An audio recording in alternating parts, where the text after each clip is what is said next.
মোহাম্মদ সেলিমউদ্দিনের পুত্র মোহাম্মদ পারভেজের সাথে ৫ লক্ষ টাকা দেন করে আপনার সাথে বিবাহ হইতেছে, আপনি বিবাহে রাজি আছেন?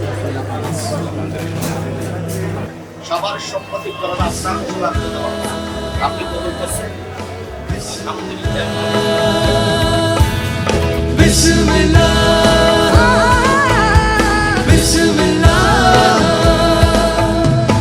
मुश्किलें आसान हुई, सारी आफत टल गई। ओ अल्लाह अल्लाह ओ अल्लाह अल्लाह अल्लाह। नेमतें नाज़िल हुई, मर्दी ख्वाहिश पल गई। तेरी मिल जाई पनाह, तेरी मिल जाए पनाह, मेरे कहने से बस बिस्मिल्लाह बिस्मिल्लाह